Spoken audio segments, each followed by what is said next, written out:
राम राम। आपको अचानक पता चले कि आपके पित्त के थैली में पथरी है। जैसे कि अगर आप किसी और वजह से जाके अल्ट्रासाउंड कराते हैं और पित्त के थैली में अचानक बिना किसी सिम्टम के या बिना किसी परेशानी के अगर पता चले कि पित्त के थैली में पथरी है, तो क्या उसे ऑपरेट कराना चाहिए या नहीं? तो इसमें एक बात है कि पित्त के थैली के पथरी में चांसेस होते हैं कैंसर होने के। अगर 3 इंडिकेशन है जिसमें जो अगर उसमें से कोई एक भी मिलता है तो आपको एसिम्प्टोमेटिक गॉल स्टोन के केस में भी ऑपरेशन कराना चाहिए। जिसमें से पहला है कि अगर पथरी का साइज 3 सेंटीमीटर से ज्यादा है। दूसरा है कि अगर पित्त के थैली की जो वाल है, जो दीवार है, जो उसके चारों तरफ जो थैली है वो काफी मोटी हो गई है बार बार इन्फेक्शन होने की वजह से, या कैल्सिफाइड या कड़ी हो गई है, तो उसे हम पोर्सिलिन गॉल ब्लैडर कहते हैं।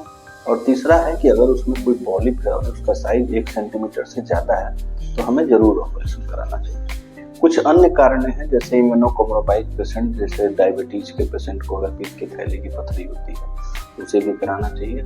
और कभी कभार हम लोग पेरियाट्रिक सर्जरी, जिसमें मोटापा कम करने के लिए कुछ ऑपरेशन होते हैं, उसमें भी ऑपरेशन साथ साथ उसका किया जाता है। तीसरी बात, अगर पित्त की थैली के पथरी के केस में अगर उसकी मोटी नली, जो हम CVD कॉमन बाइल डक्ट कहते हैं, अगर उसमें भी पथरी है तो उसके साथ साथ पित्त के थैली की पथरी का भी ऑपरेशन। अगर आप ऑपरेशन नहीं कराते हैं, एसिम्प्टोमेटिक गॉल स्टोन के मरीज हैं, तो कृपया हमेशा फॉलो अप में रहें किसी अच्छे रेडियोलॉजिस्ट से।